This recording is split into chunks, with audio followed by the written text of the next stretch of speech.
सर्वांना नमस्कार.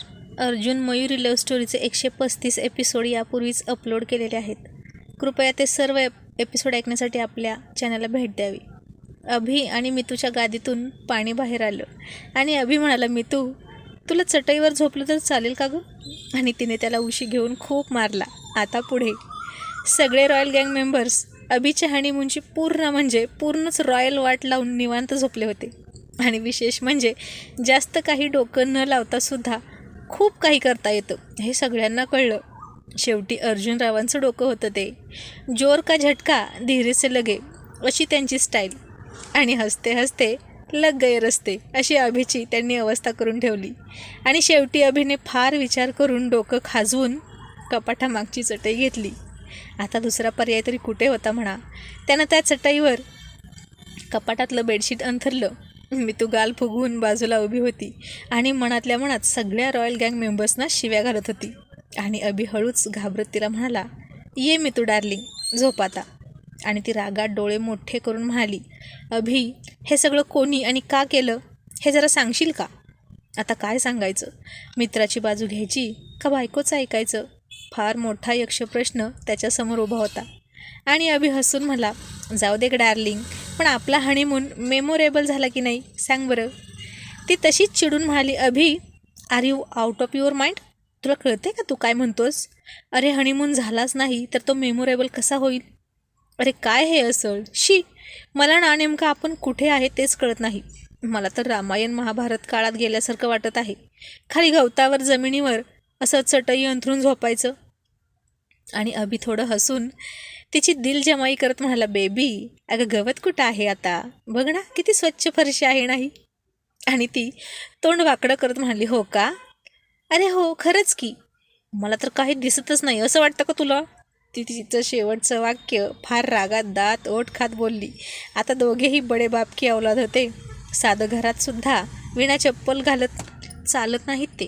मग तो म्हणाला, मितू अगं माझ्या मित्रांची करामत आहे ही. आम्ही ना ज्याचं लग्न होईल त्याची अशीच हनीमूनची वाट.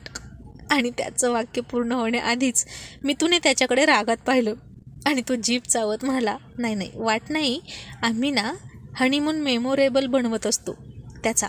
आणि ती म्हणाली, काय ही तुझी भाषा अभि? वाट लावतो म्हणे? अरे किती वाट बघत होते मी आपल्या पहिल्या रात्रीची आणि वाट लागली सगळी. आणि पण अभि निदान बेड तरी ठेवायचा ना. मला नाही झोप येणार इथे अशी जमिनीवर. माझं अंग दुखेल खूप, मला सवय नाही, ती रागात म्हणाली. अभि मनात म्हणाला, या हरामखोरांनी जराही दयामाया नाही दाखवली माझ्यावर. साले एक नंबरचे बाजार बुणगे आहेत, हलकट कुठले. साले भेटू दे पुन्हा, त्यांच्या पॅन्ट काढून धिंड नाही काढली तर नाव नाही सांगणार असं अभि मनात म्हणाला. आणि पुन्हा तिला मिठी मारत म्हणाला, मी तू इकडे ये, तुला झोप येत नाही ना? मग अशी रात्रभर माझ्या अंगावर झोप, म्हणजे तुला गादीवर झोपल्यासारखं वाटेल. आणि त्याच्या हळूवार गोड स्पर्शानं ती लाजली. आणि आता अभिनं ओळखलं की आपली डाळ शिजायला सुरुवात झाली आहे. मग त्यानं तिला सगळीकडे हळूवार स्पर्श करायला सुरुवात केली. तशी ती मोहित झाली त्याच्यावर. तिचं अंग मोहरून आलं आणि ती फुलायला लागली. पण तरीही कुरकुर चालूच होती तिची. आणि त्यानं तिला सरळ त्याच्या अंगावर घेतली आणि तिला कुरवाळू लागला. आणि आता काय पाहिजे होतं मग? तीही त्याच्या मिठीत हरवून गेली. त्याच्या स्पर्शानं ती उत्तेजित व्हायला सुरुवात झाली. आणि अभिमधला पुरुषार्थसुद्धा जागा व्हायला लागला. आणि तो म्हणाला, आता नाही ना तुला रुतणार काही? आणि ती खूप हसून लाजली. त्याच्या छातीवर डोकं घासू लागली. आता ती पूर्ण तयार होती. ती मिलनोत्सुक झाली होती. मग तरीही तो तिला म्हणालाच, are you ready baby for our first night? नाहीतर आपण एक काम करू, उद्या एका हॉटेलमध्ये रूम बुक करतो आणि पुन्हा सगळी तयारी करू, चालेल? आणि मग सगळं तुझ्या मनासारखं करू. आणि तीच म्हणाली, नको आता, मला धीर नाही धरवत, नाव आय कांट वेट असं म्हणून तिनं त्याच्या तोंडात तोंड घातलं. आणि आता काय, अभिची नुसती डाळच नाही तर तांदूळही शिजले आणि दोघेही चटईवर एकरूप होऊन गाढ झोपी गेले. आता दोघे नवरा बायको एकत्र असतील तर कोणतीही जागा चालते हेही शिकायला मिळालं मी तुला. जवळजवळ पहाट होत आली होती आणि त्यांना खूप वेळ लागला होता झोपायला. आणि मग सकाळी खूप वेळ झालं तरी ते झोपलेच होते. आणि मग इकडे सकाळी सकाळी रॉयल गँग व्यासपीठावर एकच चर्चा रंगली. तीही तोंड न धुता सगळ्यांचे मोबाईल खणानू लागले. स्विच ऑफ काढले होते. चैतन्यने कॉल केला होता सगळ्यांना आणि अनफॉर्च्युनेटली ती चर्चा मयुरी ऐकत होती, कारण ती होती बाथरूममध्ये आणि स्वारी होती आळसात. त्यामुळे बायकोपासून दूर जाऊन बोलावं हेच कळलं नाही. नेहमीप्रमाणे तो बोलायला लागला आणि त्याचं जास्त लक्ष नाही गेलं की मयुरी कुठे आहे. आणि राहुल म्हणाला, यार अर्जुन, रात्री अभिच्या मॅचचं काय झालं असेल रे? खूप उत्सुकता वाढली आहे यार. एखादी तरी रन निघाली असेल की सामनाच रद्द झाला असेल, मैदानात चिखल झाला म्हणून. आणि अर्जुन म्हणाला, त्यासाठी त्यालाच भेटावं लागेल. आता त्याच्या मॅचचं लाईव्ह टेलिकास्ट थोडीच होईल. आणि सकाळी सकाळी रॉयल गँग मेंबर्स थोडे थोडे हसले, म्हणजे निदान सुरुवात तरी झाली. दात घासायच्या आधीच दात काढायला. मग चैतन्य म्हणाला, यार जाम चिडला असणार डॉलर बाबू, खूप फोन करत होता मला, पण मी घेतलाच नाही. आणि मग अर्जुन म्हणाला, आता रात्री तू काय करणार बाबा? तू झाला आहे एंगेजमेंट करून, त्यामुळे आता तुझा फोन एंगेजच लागणार. आणि सचिन म्हणाला, आम्हाला सुद्धा करत असेल मग फोन, पण आम्ही आपलं मोबाईलचं तोंडच बंद करून ठेवलं होतं. मग राहुल फार शेकाळून म्हणाला, होय रे अर्जुन, तुला काय वाटतं रात्री काय आणि कसं कसं झालं असेल? तसा अर्जुन म्हणाला, राहुल, तुला ना मॅथचं खूपच वेळ आहे बघ. आणि अरे ते आता इथं बसून कसं कळेल? तिकडंच जावं लागेल ना. तो जर लंगडत असेल आणि त्याच्या गुडघ्याच्या सालीचे तुकडे गेले असतील तर समजायचं की त्यानं रन काढली. आधीच लग्नाची किती वाट पाहत होतं ते बेनं. ते काही शांत बसणार नाही आणि सामना तर अजिबात रद्द करणार नाही. त्यानं मॅच हलवली असेल दुसरीकडे. यार पण त्याची गादी खराब झाली ना. आणि चैतन्य म्हणाला, आई घालू दे, होऊ दे, घेईल ना दुसरी, काय कमी आहे त्याला. आणि अर्जुन म्हणाला, नाहीतर आपण घेऊ देऊ. चैतन्य चालेल ना? तसा चैतन्य तोंड वाकडं करत म्हणाला, त्याची काही गरज नाही, घेईल त्याचा तो. आणि इतक्यात अभिसुद्धा त्यांना जॉईन झाला. तो तर वाटच बघत होता की कधी कधी एकदाचे सगळे तावडीत सापडतात. आणि म्हणाला, तुमच्या आईचं भदाड तुमच्या. आणि त्यानं मितूकडे बघितलं, कारण ही असली भाषा ऐकून ती पुन्हा चिडली असती, पण ती गाढ झोपली होती चटईवर. आणि अभि म्हणाला, नालायक हरामखोर साल्यानो, भूत नुसती. अभि आता इतका चिडला होता की सगळ्या शिव्या देत होता आणि सगळे गप्प बसून तोंड दाबून गप्प बसले होते. आता काम तर झालं होतं, मग कान पाडून फक्त ऐकायचं. आणि अभि म्हणाला, यार असं करतं का कोणी? इतका मोठा लोचा तुम्ही करून ठेवला की माझं डोकंच काम करत नव्हतं. अरे एक वेळेस साप सोडला असता तर परवडलं असतं. आणि अर्जुन म्हणाला, अभि, मग तू रात्रभर त्या नागाशीच खेळत बसला असता होय ना? मग तुझ्या नागोबाचं काय झालं असतं? आणि सगळे हसले. पण अभि, ही सगळी आयडिया चैतन्याची होती आणि फुगे सचिनने आणले होते, तू त्यांना आधी बोल. अर्जुन सगळं दुसऱ्यावर ढकलून रिकामा झाला होता. आणि अभि म्हणाला, त्या चैतन्याचं तर मी बघूनच घेतो. साला मी जर असलो ना इथे तर बघच तुझ्या हनीमूनची कशी सपाटून वाट लावतो. आणि चैतन्य म्हणाला, तू गेला की मगच मी लग्न करणार आरामात. तू 16 दिवसांनी जाणार आहेस ना. आणि आता सगळ्यांना थोडं वाईट वाटलं, कारण अभि आता 16 दिवसाचा पाहुणा होता भारतातला. मग राहुल म्हणाला, अभि, पण नाईट कशी गेली रे? सक्सेसफुल ना? बॉल अगदी बाउंड्री पार की स्टेडियम बाहेर? आणि अभि त्याची पाठ आणि गुडघे चोळत म्हणाला, या राकडून गेली पाठ माझी खाली झोपून, आणि पायाचं तर काही विचारूच नका. तसे सगळे हसायला लागले. आणि अर्जुन म्हणाला, मग तुझी बायको तयार झाली का खाली झोपायला? आणि अभि फार वाईट तोंड करून म्हणाला, 1 वाजला तिची समजूत काढता काढता. पण यार खाली गादी टाकली, इट्स ओके, पण तीही नशिबात नव्हती, दॅट्स नॉट ओके. आणि सगळे रॉयल बॉयज खूप खूप हसले. सचिन म्हणाला, अभि पण यादगार झाला ना तुझा हनीमून. आणि आज तुझा बेड पुन्हा देतो बरं का, नवीन गादी घालून तुला टाकून देतो, सगळी तयारी पुन्हा करतो, खालच्यापेक्षा चांगली, एकदम झकास. अभि कोपरापासून हात जोडून म्हणाला, नको नको, आता तुमची टर्न झाली, बघतो माझा मी काय करायचं ते. नशीब साल्यानं खाज यायचं औषध नाही टाकलं.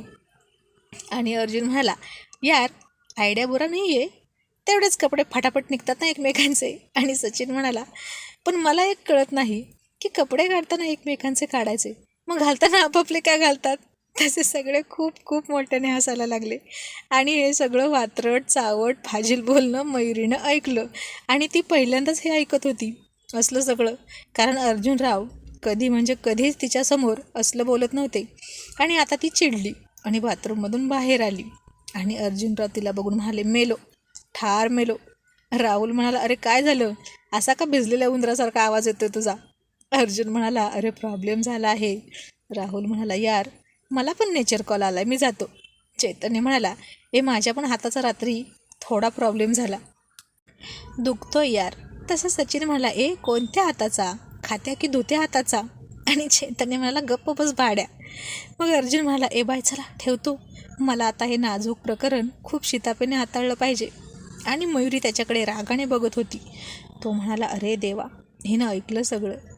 आणि ती म्हणाली, अर्जुनराव तुम्हाला काही लाज बीज आहे की नाही, असं वागतात का? अहो काय वाटेल त्या दोघांना? एकतर लग्न करून किती स्वप्न बघत असतात नवरा बायको, आणि तुम्ही इतके फालतू वागता. आणि अर्जुन म्हणाला, मयू तू मध्ये पडू नको, हे आमचं रॉयल गँग मेंबरचं सिक्रेट असतं. आणि तू का चोरून ऐकलं? आणि ती रागात म्हणाली, मी चोरून नाही ऐकलं, तुम्हीच मोठ्याने घसा साफ करून बोलत होता. ती फार चिडली होती. म्हणाली, तुमचे मित्र आहेत म्हणून ते एक वेळ गप्प बसतील, पण त्यांच्या बायकोचं काय? ती काय विचार करेल तुमच्याबद्दल? आणि मला माहीत आहे यात तुम्हीच सगळ्यात जास्त अग्रेसर असाल. आणि अर्जुन मनात म्हणाला, आज ही मोगऱ्याची कळी अशी धोत्र्याच्या फुलासारखी कशी काय झाली? तिचा रोजचा नाजूक सुंदर चेहरा आज ज्वालामुखीसारखा उग्र भासत होता. आणि तो लाडात येऊन म्हणाला, मयुराणी अगं सकाळी सकाळी किती चिडतेस माझ्यावर? पण का गं? रात्री तर मी तुला काहीच डिस्टर्ब केला नाही, गुपचूप येऊन झोपलो की तुझ्या बाजूला, तरी रागावलीस का? मी डिस्टर्ब नाही केला म्हणून रागावलीस? काय कळत नाही बाबा मला तर तुम्हा बायकांच्या मनातलं. आणि ती रागानं म्हणाली, नाही ना कळत, मग राहू द्या, असं म्हणून निघाली. त्यानं तिचा हात पकडला आणि मिठीत घेऊन म्हणाला, मयू अगं किती चिडते आहेस, जाऊ दे ना. अगं अशी ती गंमत असते आम्हा मित्रांची, आणि तू अजिबात यात पडायचं नाही. ती म्हणाली, का पडू नको? तुम्ही कसं माझ्या प्रत्येक गोष्टीत नाक खुपसत असता, मग मी बोलणार. आणि तो म्हणाला, बरं जाऊ दे, हे बघ मी काय आणलं काल रात्री तुझ्यासाठी, वेगळीच बर्फी आणली आहे. असं म्हणून तो बर्फी हातात घेऊन तिला चारू लागला.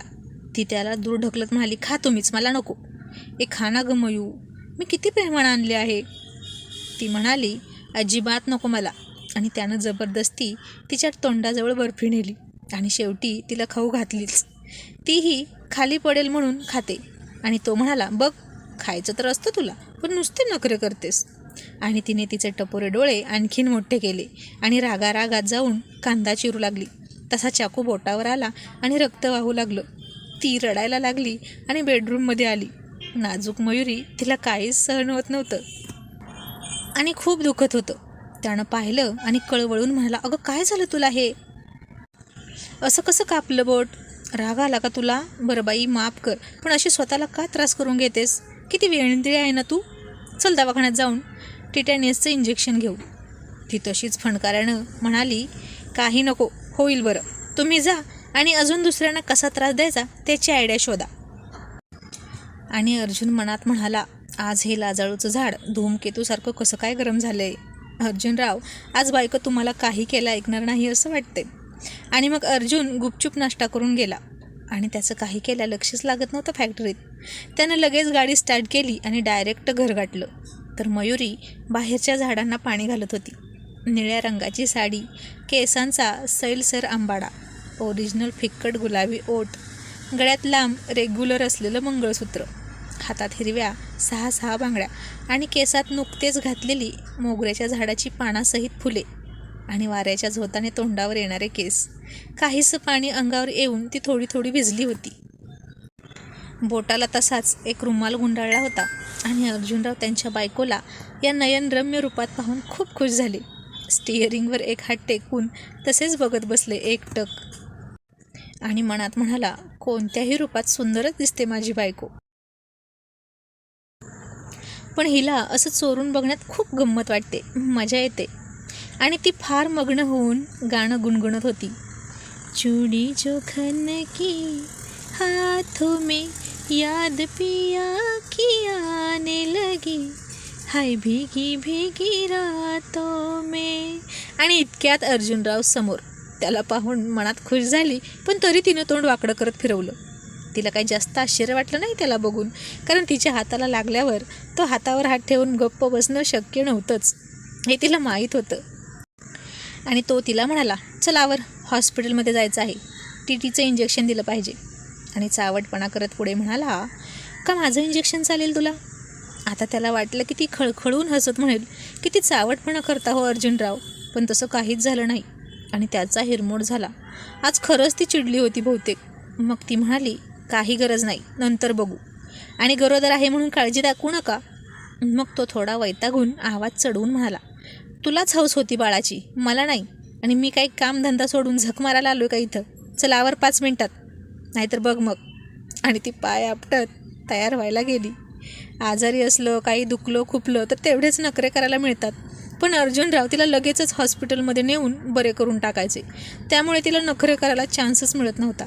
मग ती तयार झाली आणि गाडीत बसली, पण मागे, कारण पुढे बसलं की तो हसवणार आणि सगळा राग फुस होणार. आणि तो पुन्हा रागात म्हणाला, जास्त शहाणपणा करू नकोस, तुझी जागा तुला दाखवून द्यावी लागेल का आता मला? आणि ती म्हणाली, बसेल की कोणीतरी दुसरं तिथं, एवढं काय आहे त्या जागेवर? तो म्हणाला, पंतप्रधान आला तरी त्याला मी इथं बसू देणार नाही, मला उशीर होतोय, परत जायचं आहे मला, चल पटकन, तुझे नखरे ऐकायला वेळ नाही माझ्याकडे. आता अर्जुनरावसुद्धा जरा कठोर झाले होते. मग ती पुढे आली, गाडी सुरू झाली आणि मग नेहमीप्रमाणेच त्यानं गाणी लावली. आता तिला गाणं म्हण असं म्हणालाच नाही, त्यानं खंडोबाची गाणी लावली मुद्दाम.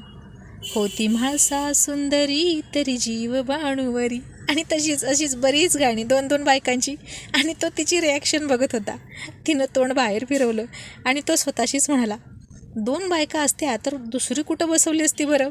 आणि पुढे तोच म्हणाला, त्यावर सुद्धा उपाय निघाला असता, स्टेअरिंगमध्ये असलेली गाडी घ्यावी लागली असती, म्हणजे कसं दोघीही पुढे बसतील, कुणीच नाराज होणार नाही, दोघी खुश, एक या साईडला आणि एक त्या साईडला. असं म्हणून हसत तिच्याकडे पाहिलं तर ती अजूनही तशीच बसली होती, तोंड फुगवून. मग त्यानं तिच्या मांडीवर हात ठेवला आणि तिची मांडी हळूच दाबली. तिनं रागात त्याचा हात झटकला आणि तो म्हणाला, अरे चा, हे काय आला हातात माझ्या? मी तर गिअर पकडत होतो. आणि ती सुद्धा तोंड वाकडं करून सरकून बसली.